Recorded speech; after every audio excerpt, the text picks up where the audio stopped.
¿Qué tal, hermanos? Buenas tardes. Quisiera compartir un podcast en esta tarde de martes, antes de que siga avanzando la semana, en algo que en tiempos atrás llamamos ecos de la homilía. Y quisiera retomar esto por lo menos una o dos veces por semana para hacer un repaso breve de lo predicado en la homilía dominical, de tal manera que podamos ahondar un poco más. Y tú, como creyente y miembro de la iglesia de la Viña Veracruz, tú puedas crecer un poco más en la palabra del Señor. La homilía del domingo se tituló 3 ejemplos de juicios divinos a considerar. Y cabe señalar que solamente vimos el primer ejemplo, ya no pudimos avanzar un poco más a este respecto. La información que obtuvimos del texto es bastante amplia. Y entonces decidí durante la predicación no abarcar más de ahí para no llenar las cabezas de tantos datos, de tanta información y ser concreto en el desafío que la palabra misma nos hace a partir de esta enseñanza.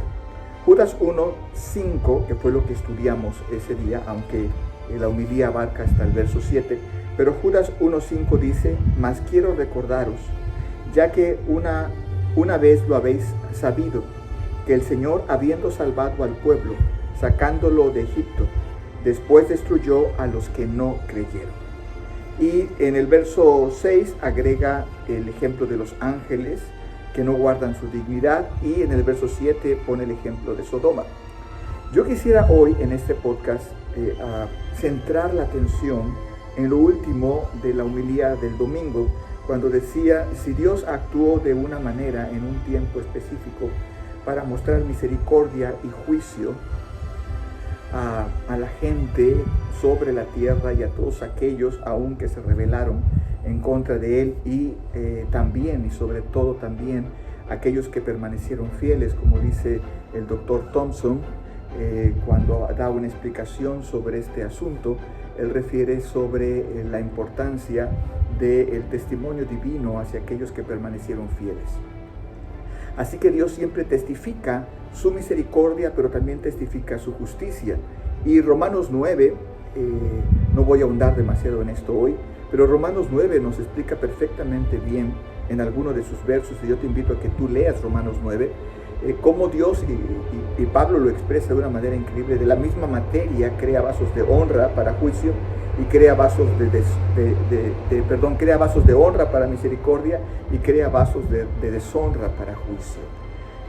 Y es claro Pablo cuando dice de la misma materia, cuando está hablando sobre el alfarero, ¿no? Entonces es importante que entendamos algo.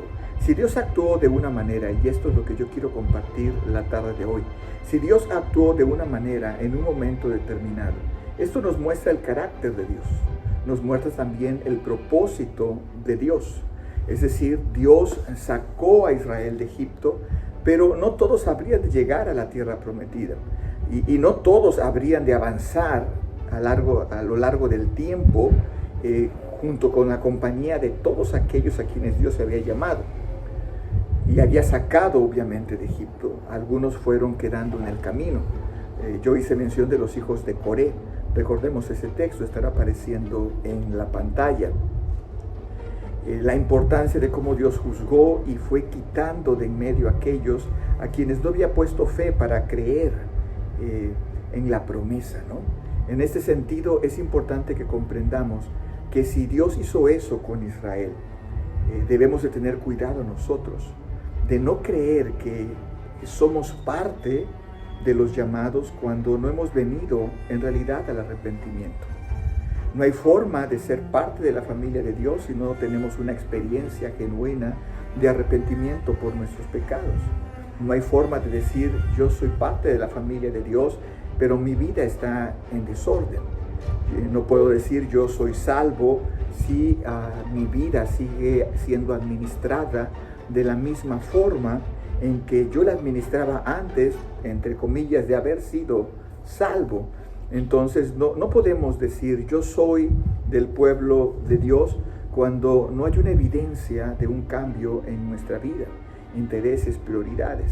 Y si Dios hizo esto, por ejemplo, con los hijos de Coré, que eran también descendientes de Abraham y que habían sido sacados en libertad de Egipto, ¿cuánto más nosotros que fuimos, dice Pablo en otro texto, injertados?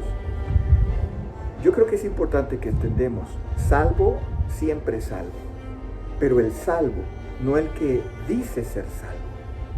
Y esto es algo de lo que yo mencioné en la homilía del domingo. Hoy en este podcast no voy a entrar en el contenido de la primera sección, solo quiero que reflexiones un poco en tu vida y quiero que te des cuenta y dejes que el Espíritu de Dios, a través de su palabra, de la palabra de Dios, examine tu corazón y te muestre el pecado en tu vida. Si no hay cambios, es decir, si eres una persona que practicas la mentira, por ejemplo, y permaneces practicando la mentira y te gozas en ello, es decir, no hay dolor en tu corazón, sino lo ves como una práctica completa y totalmente normal, como parte de tu propia existencia diaria, entonces ahí tenemos un serio problema. Tú tienes un problema, no ha habido un cambio en tu corazón, y eso significa, en términos bíblicos, que muy probablemente tú no has venido al arrepentimiento. Y eso es un ejemplo de un pecado que no lo consideramos tan grave, cuanto más otros pecados que pudiéramos considerar mucho más graves, entendiendo que Dios no hace esta acepción de pecados, pero desde la perspectiva cultural y de la dinámica diaria, nosotros los seres humanos, por cuestiones de moral, si hacemos esta diferenciación, lo hacemos mal, porque tenemos que tener el mismo criterio de nuestro Señor, no hay diferencia de pecado. Pero culturalmente hablando, mentir al ser humano común no le parece algo grave, pero es un signo, sin duda alguna, cuando yo me deleito en ese pecado, me gozo en ese pecado, practico ese pecado y no hago ningún cambio para que eso sea quitado de mi vida, no busco de Dios para que eso sea desarraigado de mi corazón, paso el tiempo en cosas que no tienen nada que ver con la palabra del Señor, de tal forma que ese pecado se hace más profundo en mi ser, pues eso significa que yo no he venido al arrepentimiento, me sigo gozando en las cosas de la carne. En esta primera parte del sermón hablábamos sobre el ejemplo entonces de Israel, cómo Dios saca a todos de Egipto, pero no todos habían sido llamados a la promesa. Y debemos entender esto, no porque todos los domingos estemos yendo, no porque ese es un grupo de personas, no porque yo diga que soy creyente, ese es otro grupo de personas, no porque yo siga ciertos predicadores en las redes sociales, ese es otro grupo de personas, o no porque yo diga tener la verdad, ese es otro grupo de personas. En cualquier grupo en el que tú te encuentres de estos que acabo de mencionar, no por tener esa práctica podemos llegar a la conclusión de que somos creyentes. Es el arrepentimiento y el cambio lo que nos hace diferentes.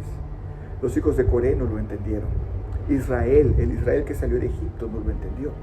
De hecho, solamente 2 entraron a la tierra prometida de esa generación, Josué y Caleb. Todos los demás quedaron fuera porque no creyeron la palabra del Señor. No creyeron en la promesa. No hubo cambios durante todo el tiempo de su peregrinaje en el desierto. Fueron quejas, fueron a personas que se rebelaron en contra de Dios, que se deleitaban en el pecado, que regresaban una y otra vez a las prácticas que antes habían tenido cuando vivían en Egipto. Creo que es algo que debemos de meditar. Regresando al texto, dice, habiendo salvado al pueblo sacándolo de Egipto, después destruyó a los que no creyeron. Después destruyó, lo voy a mencionar en un podcast seguramente el jueves, estará apareciendo en la noche o el viernes muy temprano, esta expresión después, esto que expresa aquí la escritura que escribe Judas en el Nuevo Testamento, debe traducirse como la segunda acción. La primera acción de Dios fue sacarlos de Egipto y la segunda acción fue limpiar al pueblo, porque no todos habían creído. No todos los que estamos en el templo podemos decir por estar en el templo que somos salvos. No todos los que siguen a un líder religioso a través de las redes sociales son salvos. No todos los que dicen tener una doctrina correcta son salvos. No todos los que dicen tener una práctica cristiana en realidad son salvos. Es el arrepentimiento.